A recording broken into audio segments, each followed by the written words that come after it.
Hey guys, welcome back to Core No More, and this is the second part in Virag's method series. In our last session, we have seen the introduction of Virag's method. We understood the what, why, and how parts related to Virag's method.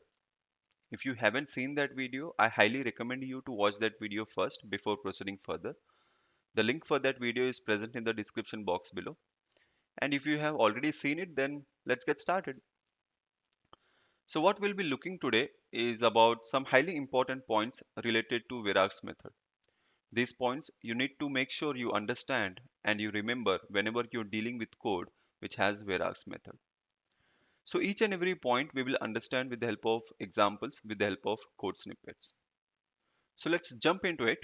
And to understand the first point, let me switch to the terminal and I want you to take a look at this code and tell me what would be the output. So let me open that file,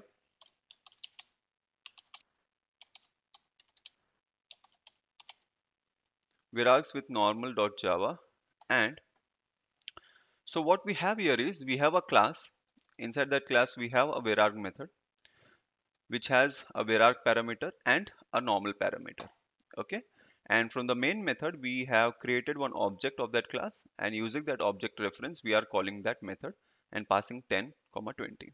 So I want you to take a look at this code and pause a while if you want. And guess what would be the output in this case? So if your output is something like x equals to 10 and y equals to 20, let's check whether your understanding is matching with the actual working or not. So let me compile this code. So Java C Virags with normal.java and hit enter. And we are getting a compile time error here. Now if you see the compile time error, this error is not related to any data type mismatch or variable name missing or method name missing. These errors are actually related to bad construction of a programming statement. In this case, which programming statement we are talking about? We are talking about this particular line, public void virarg method. This method declaration is not constructed properly. That's what the compiler is saying.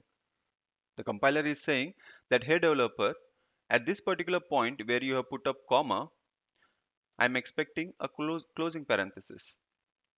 And at this point where you have put up a closing parenthesis, I'm expecting a semicolon. So whenever you see these kind of errors, just understand that it is related to bad construction of a programming statement. Okay. So to understand these errors, let's analyze this code by putting ourselves in compiler shoes. So what we have here is we have a method called virarg method. The first parameter is a virarg parameter. That means it can take variable number of arguments ranging from 0, 1, 2 and n number of arguments. The second parameter is a normal parameter which can take exactly one argument. Okay. Now when the developer is calling that method and when the developer is passing 10, 20, the compiler is having two questions here. First question, since the first parameter is a virarg parameter which can accept variable number of arguments, the compiler is having questions like, should I pass both 10 and 20 to x and nothing to y? Or should I pass 10 to x and 20 to y? These questions are confusing the compiler. And that confusion is getting reflected with the help of this compile time error. So how to solve this compiler's confusion? Let's say if I change the code to something like this. Let's say instead of using virarg parameter first, if I use a normal parameter here and virarg parameter at the end, let's check whether this solves the compiler's confusion or not. Let's again analyze this code by putting ourselves in compiler shoes. So since the first argument is a normal parameter, it can accept exactly one argument. So 10 will definitely go to y. First confusion solved. Secondly, the second parameter is a virarg parameter which can accept variable number of arguments. That means it can accept one argument as well. So 20 will be passed to this parameter and 10 will be passed to this parameter. So I think this change will resolve the compiler's confusion. Let's check that. Let me save that code and let's compile this code once again. Before compiling, let me show you the change which we made. Verax with normal.java, and instead of using Verac parameter in the first place, we are using at the end. Okay, so let me compile this code and let's check whether we are able to solve the compiler's confusion or not. Java C Verax with normal and hit enter, and there was no compile time error here. Why? Because as we saw, the first argument is a normal parameter which can accept exactly one argument. So 10 will definitely go to y. And since the second parameter is a var parameter which can take variable number of arguments, that means it can take one number of argument as well. So 20 will go to x. Now since the compilation is successful, now can you tell me what would be the output in this case? If you have seen my previous video, the first part of Verax method, I'm sure you would be able to tell me the exact output. Now if your output is something like x equals to 20 and y equals to 10, guys, you are not right. I think you are missing something here. So let's run that dot class file and check what is the output. So Java, Verax with normal and hit enter. And see, for X, you are getting some random characters. And for Y, you are getting 10. This is not a big concern because we know that 10 will be accepted by Y. But what about this? As we saw in our first session, this Verac parameter will be internally converted into one-dimensional array. So hex here is actually a reference variable referring to one-dimensional int array object. And whenever you try to print any reference variable, internally toString method of that particular class will be called. And toString method returns class name at the rate hashcode of that object. So this particular opening square bracket and capital I is the class name of one-dimensional int array. This is the internal class name. We as a developer do not have access to this class name. Okay. So after that class name, at the rate as it is, and this particular thing is nothing but hash code of that one-dimensional int array object represented in hexadecimal form. Okay. So this is nothing but class name at the rate hash code of that one-dimensional int array. So what is the conclusion of this code snippet? The conclusion is that if you are using var parameter along with normal parameter, var parameter should always be the last parameter. Because if you put var parameter in between or at the first place, it will lead to compiler have some confusions. Okay, so if you want compiler to not get confused on which argument to be passed to which parameter, always put the var parameter as the last parameter. So that's the first point, which is if Verax parameter is present with normal parameter, Verax parameter should always be the last parameter of that method. Okay, so let's move on to the next point and let me switch to the terminal once again. Let me clear the screen, and to understand the second point as well, take a look at this code snippet and tell me what would be the output. Let me open that file and multiple Verax parameter.java, and yes. So here what we have is we have a class, we have a method, and this particular method is using two var parameter x and y. From the main method we have created one object, and using that object reference we are calling that method and passing 10 and 20 as parameters. Again, pause this video for a while, take a look at this code snippet and try to find out what would be the output. If your output is x equals to 10 and y equals to 20, let's again check. Let me compile this code first of all and hit enter. And guys, again we are getting a compile time error. And if you see closely, again the compile time errors are related to bad construction of a programming statement. And which statement we are talking about here? Public void var method int x int y. So that this particular method declaration is not constructed properly. So to understand this compile time error, let's again analyze this code by putting ourselves in compiler shoes. So what we have here is we have a var method which accepts two parameters, int x and int y. Both of these parameters are var parameters. That means they can accept variable number of arguments. And when the developer is calling that method by passing 10, 20, compiler is having some questions. Since the first parameter is a var parameter which can accept variable number of arguments, the compiler is getting confused that should I pass both 10 and 20 to x and nothing to y? And since the second parameter is also a var parameter which can accept variable number of arguments, the compiler is getting confused between should I pass both 10 and 20 to y and nothing to x? And the third case, should I pass 10 to x and 20 to y? So here compiler is having three questions. The first question is, should I pass both 10 and 20 to x and nothing to y? Second question, should I pass both 10 and 20 to y and nothing to x? Third question is, should I pass 10 to x and 20 to y? So in the previous case, there were two questions for compiler, but now the compiler has three questions. And that's why you see the length of the compile time error is kind of more as compared to the previous code snippet. Okay, so how we can solve this problem? The way we can solve this problem is, instead of using two var parameters, how about we use only one var parameter? Will this solve that problem? So let's change this code and check whether our solution is right or wrong. So instead of using two var parameters, let's use only one var parameter. Let me remove this var parameter, and here, since x is internally converted into one-dimensional array, let me use indices to get the elements of that array. And this is also x of 1. Yes. Will this solve this problem? Let me save this code and let's compile this. So let me show you the updated code. So what we have done here is, instead of using two var parameter, we have used only one var parameter. So let me compile this code and let's hit enter.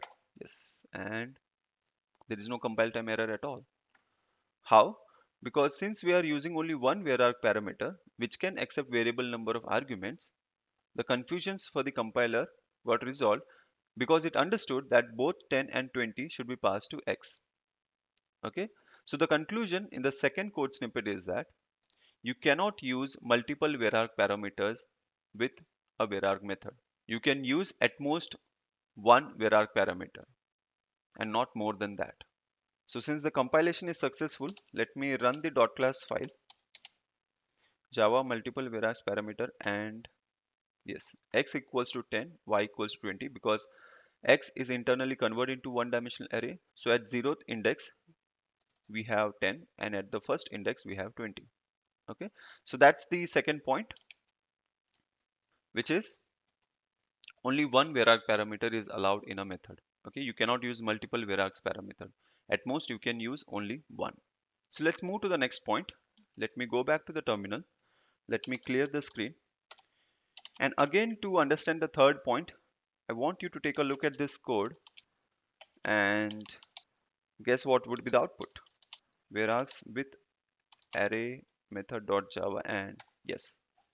So what we have here is, we have two methods with the same name. That means it is using the concept of overloaded methods. The first method is accepting one var parameter. The second method is accepting an array method. Okay. From the main method, we have created one object, and using that object reference, we are calling that method, and we are passing a one-dimensional int array with elements 10, 20. Again, take a look at this code, and I think by this time you might have guessed it right. What would be the output, or will there be any compile time error? So yeah, pause the video if you want and guess what would be the output. So let's compile this code. Javac whereas with array method.java and hit enter. And guys, we are getting a compile time error here. Now if you see, this compile time error is not related to bad construction of any programming statement. It is saying that you cannot declare both var method int array and var method int var parameter inside a class. So the compile time error explanation is kind of simple. It is saying that inside a class you cannot use a method which has both var parameter and array parameter if the names of the methods are same.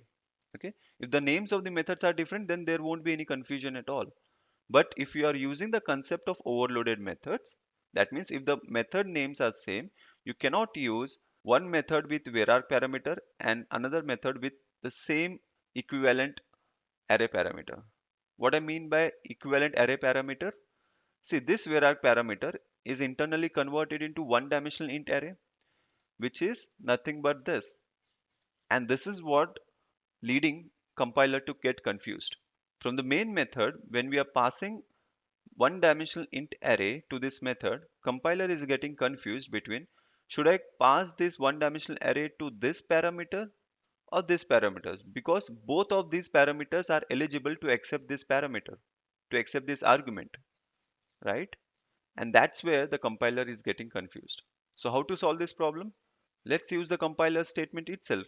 The compiler is saying that you cannot declare both vararg parameter int array and int vararg parameter inside a class with the same name.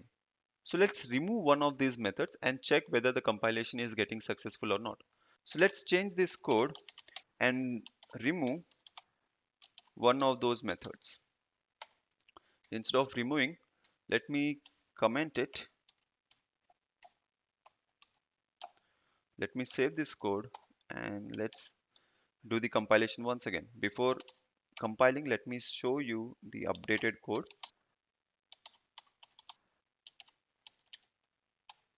And what we have done here is we have commented this particular method. Okay, so I think this will not confuse the compiler. So let's compile this code, whereas with array method.java, and excellent, we are not getting a compile time error here. We have solved the compiler's confusion. Okay, so the conclusion in this snippet is that inside a class you cannot use two methods, one which is accepting a vararg parameter and second which is accepting equivalent array method with the same name. If the names of the methods are different, then obviously there won't be any confusion to the compiler, you can use it. But if the names of the methods are same, you cannot use both of these methods, one with a vararg parameter and other with an equivalent array method. Why I'm saying equivalent? Because here x is internally converted into one dimensional array, which is nothing but this, and that's what confusing the compiler when we are calling that method by passing a one dimensional array, because both of these parameters are eligible to accept this argument. Now since the compilation is successful, let me run the .class file and check what would be the output. Can you guess what would be the output in this case? I think it's pretty simple. So let me run the .class file and hit enter. And yes, 10, which is at index 0, is getting printed with the help of this sysout. Okay, and that's the next point, which is a class cannot have a vararg method and equivalent array method with the same name. Okay, so let's move on to the next point.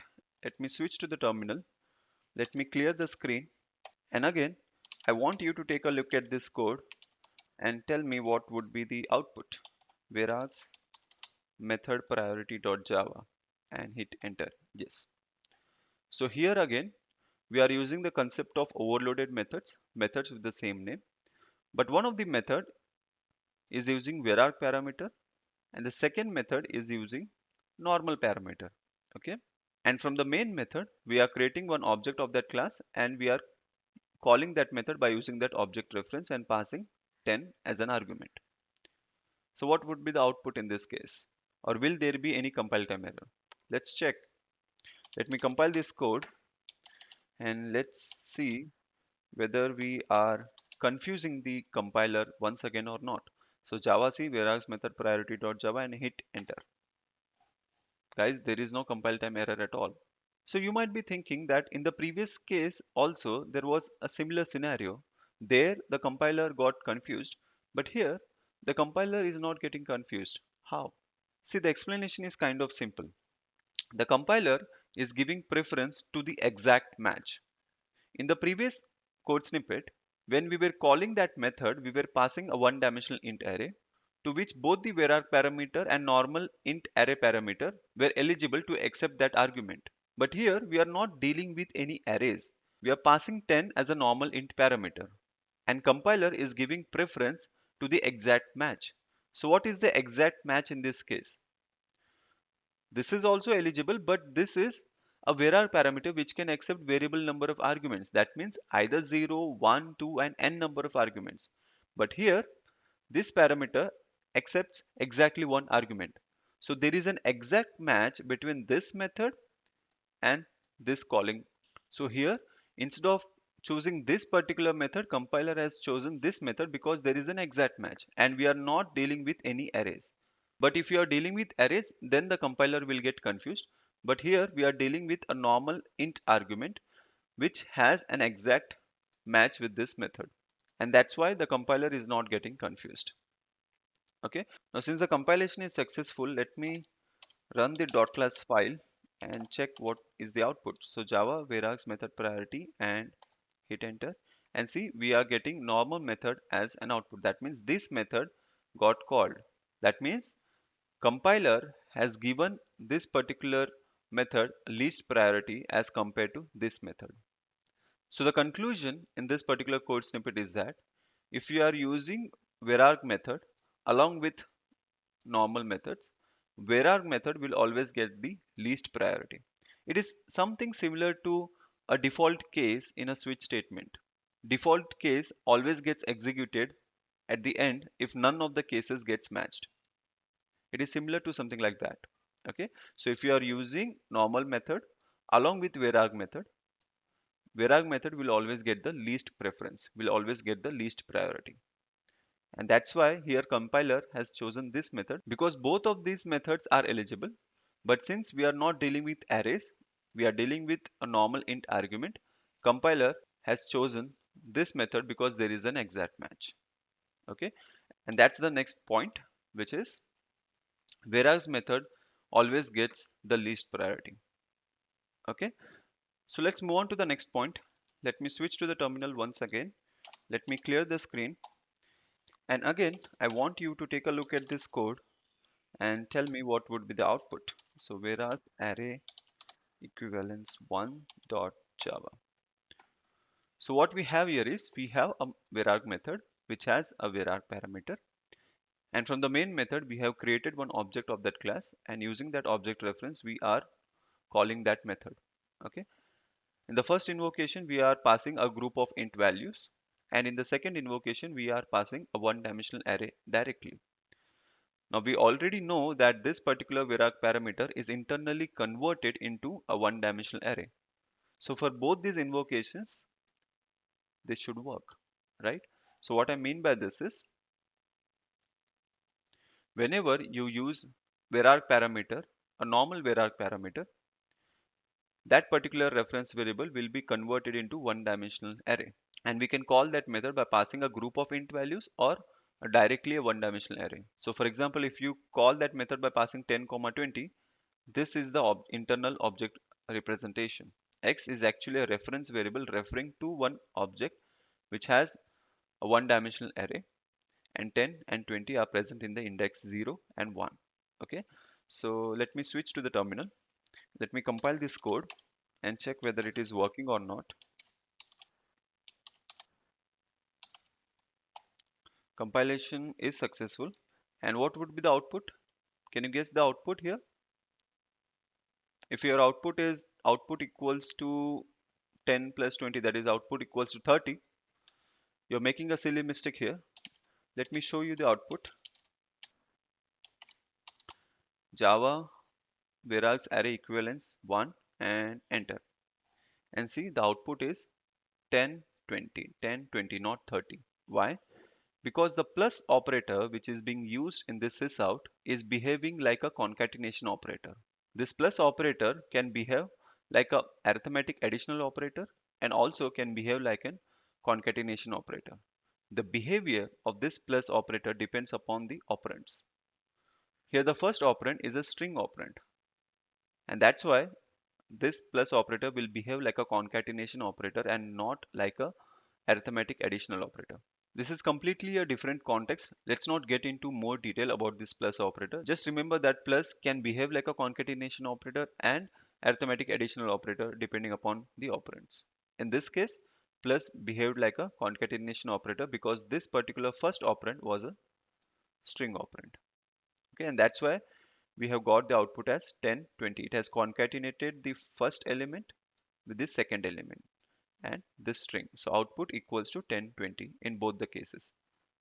Okay, So if we are using a normal var parameter, x will be converted into one dimensional int array, and we can call this method by passing a group of int values or a one dimensional int array directly. But let's say instead of using normal var parameter, if I use something like this,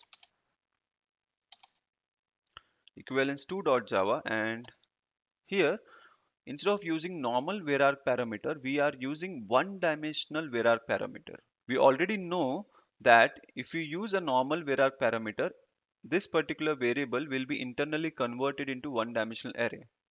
But if we use a one dimensional var parameter, this particular variable will be converted into two dimensional array. That means you can call this method by passing a group of one dimensional arrays, or you can call this method by passing a two dimensional array directly. So what I mean by this is, if the var parameter which you are using is a one dimensional var parameter, that parameter will be internally converted into two dimensional array, and you can call that method by passing a group of one dimensional array. Here if you see, I am passing two one dimensional arrays. This is one dimensional array, and this is the second one dimensional array. Or you can call that method by passing two dimensional array directly, and this is how the internal object representation would be there. X would be referring to a one dimensional array, but the elements which are present in this one dimensional array are not the actual values. They are also a reference variable referring to another one dimensional int array object in which the actual values would be there. This is the internal object representation of a two dimensional array. So in this case, 1 and 2 will be present in this one dimensional int array object, which is being referred by the zeroth index element of this reference variable. And 4 and 5 are present in this one dimensional int array, which is being referred by the first index element of this reference variable.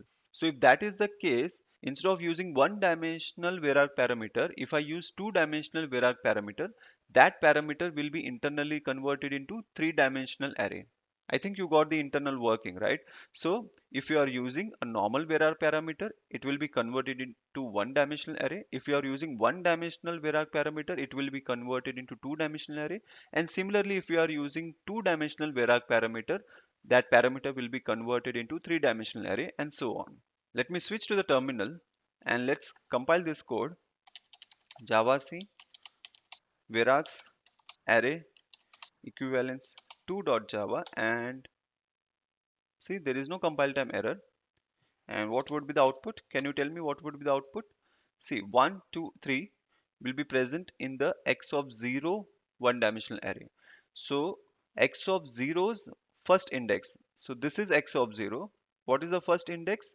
2. Okay. So 2 will be printed for this invocation. I'm talking about this invocation. And x of 1, 0. X of 1 is this particular one dimensional array, and zeroth element of that one dimensional array, so 8. So 2 and 8 will be concatenated because we are using string as the first argument. So plus again here will be used as a concatenation operator. So for the second invocation, output will be output equals to 2 and 8, and you can guess what would be the output for the first invocation. X of 0 is this particular one dimensional array, the first index element, that is 11, and here x of 1 is this one dimensional array, zeroth index will be 20. So the output will be output equals to 11, 20, and output equals to 2, 8. Let's check whether our understanding is right or wrong.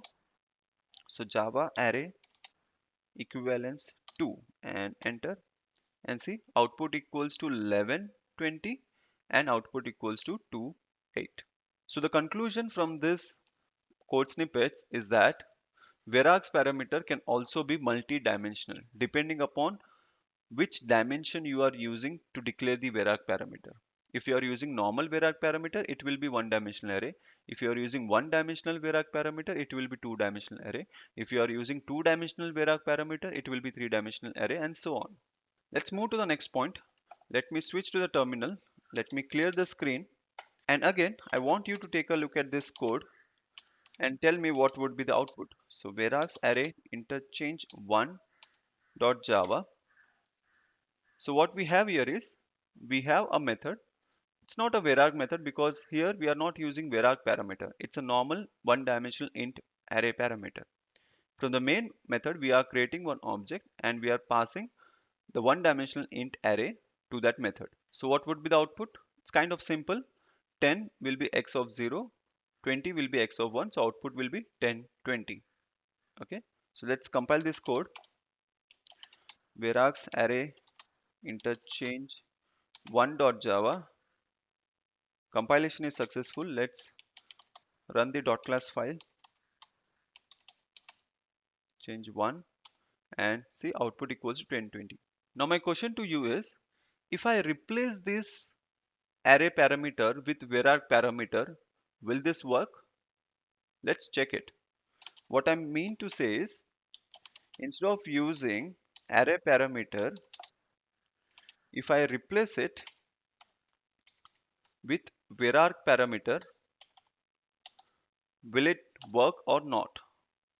I think it should work, right? Because vararg parameter is internally converted into one dimensional array. That means it can accept one dimensional array argument as well. So let me save this code and let me compile it. So let me show you the updated code first of all. 1.java, and see, instead of using an array parameter, we have replaced it with vararg parameter. Let's compile this code with java c varargs array interchange 1.java. See, no compilation error. And what is the output? I think we should get the same output, right? Output equals to 1020. Let's verify that as well and see output equals to 1020. So the conclusion here is that we can replace array parameter with vararg parameter easily. We did not do any changes in calling that method, right? Whatever invocation was there in the first scenario, the same invocation is there in the second scenario as well. So you can replace array parameter with vararg parameter easily. That's the conclusion of the first snippet. Will the vice versa also work same? What I mean to ask is, let's say if my code, initial code is something like this, interchange2.java. So initially, let's say we are using vararg parameter and we are calling that method by passing a group of int values. Let's compile this code first of all. Varargs array interchange2.java. Compilation is successful. Would be the output. Varargs array interchange 2 and output equals to 10, 20. Now my question to you is, if I replace this vararg parameter with a one-dimensional int array, will this code work? Will we get the same output? Let's check that out. So let me change this code, varargs array interchange 2.java, and what I mean to say is, instead of using this vararg parameter, if I use a one-dimensional int array, will this code work or not? Let me save this code and let me show you the updated code first of all. So varargs array interchange 2.java, and here instead of using vararg parameter, we have used a one dimensional int array. And let's check whether this updated code is getting compiled or not.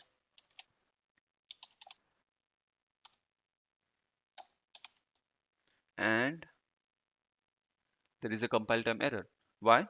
If you see the explanation of the compiler is, some method which is present in this class cannot be applied to given types. It requires a one dimensional int array, but what we are passing int comma int.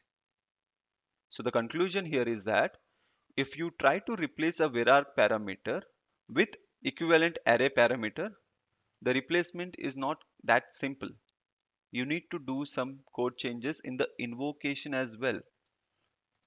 Now if you want this particular method call to work, what changes you need to do? It is reflected in this particular compile time error. It requires a one dimensional int array, but what we are passing int comma int. So if you want this replacement to work, you need to do changes in the invocation. So what I mean to say is, if I call this method by passing a one-dimensional int array directly, it will work according to the compile time statement. So let me save this code. Let me show you the updated code.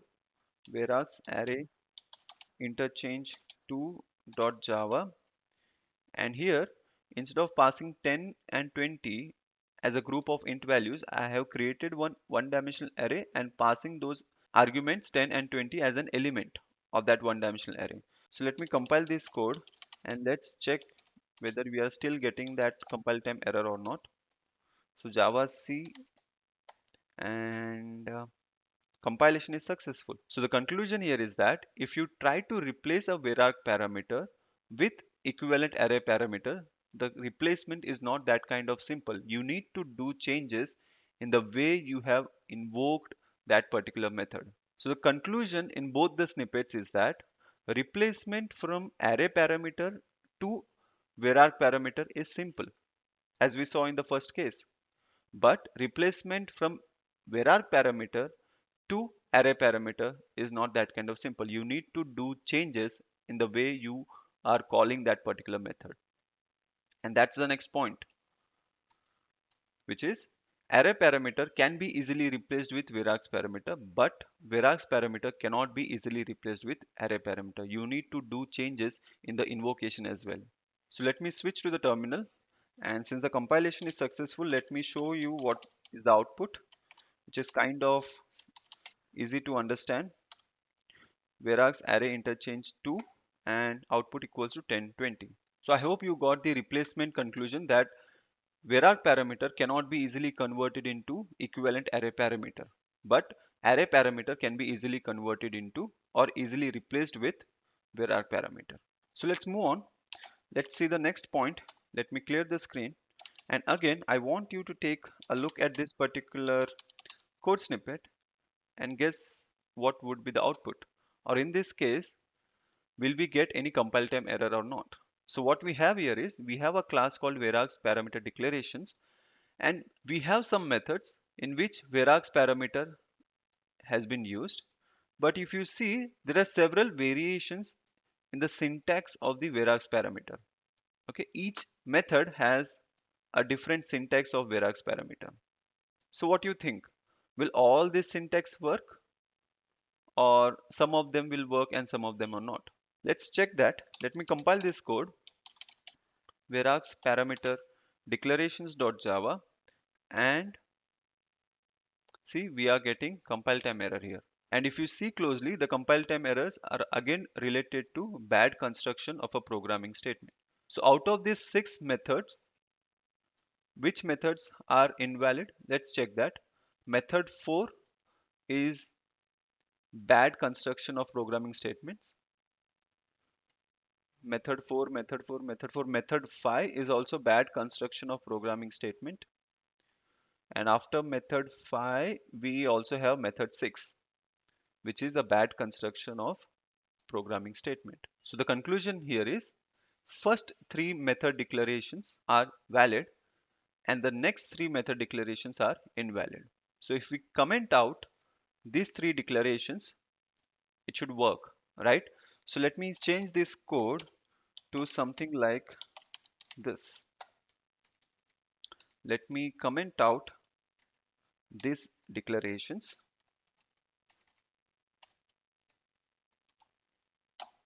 So we have commented out these method definitions, method 4, method 5, method 6, and let's save this code and let's compile it once again.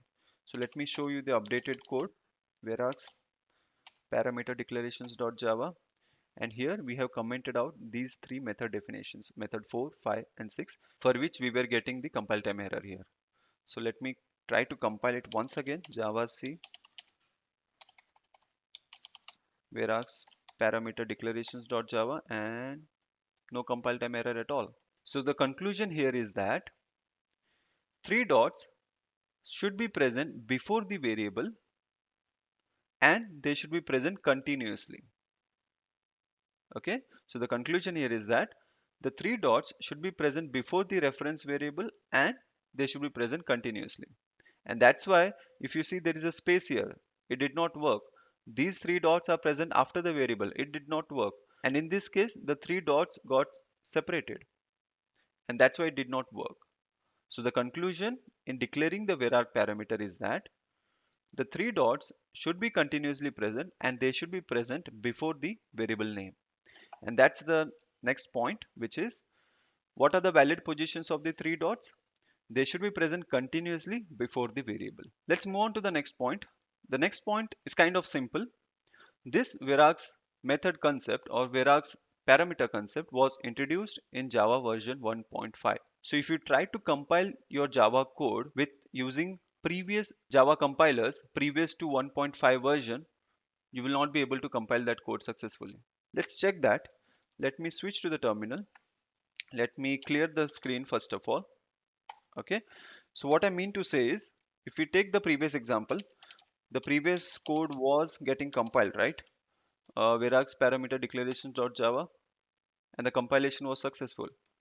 But since this Verax method concept or Verax parameter concept was introduced in Java 1.5 version, if I try to compile this code with previous versions, so let's use 1.4 version of Java, and this is one of the flag which you can use with Javac to tell the compiler which version of Java you need to use. Okay, so I'm telling the compiler to compile this code, whatever code I'm writing here, whatever Java file I'm writing here, I'm telling the compiler with the help of this command that you compile this code by using 1.4 Java compiler. So let's check whether this code is getting compiled or not, and let's hit enter and see we are getting a compile time error.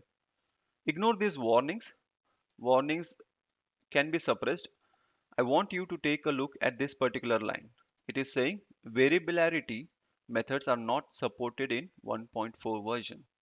That means the compiler is saying that it is not aware of what is these three dots here. It is not aware of the Verax parameter concept. But if we try to compile this code with, let's say, Java version 1.5, let's check whether this compilation is successful or not. And see, there is no compile time error. It showed some warnings. Ignore these warnings, you can suppress them. But the compile time error which we were getting here, that error we are not getting here because we have used 1.5 version. So the conclusion here is that this Verax parameter concept or Verax method concept was introduced in Java 1.5 version. So you can compile this code with 1.5 plus versions of Java. So these were all the important points which I wanted you to understand and take a note of this and remember whenever you're dealing with code which has Verax method concept used. So that's all for today.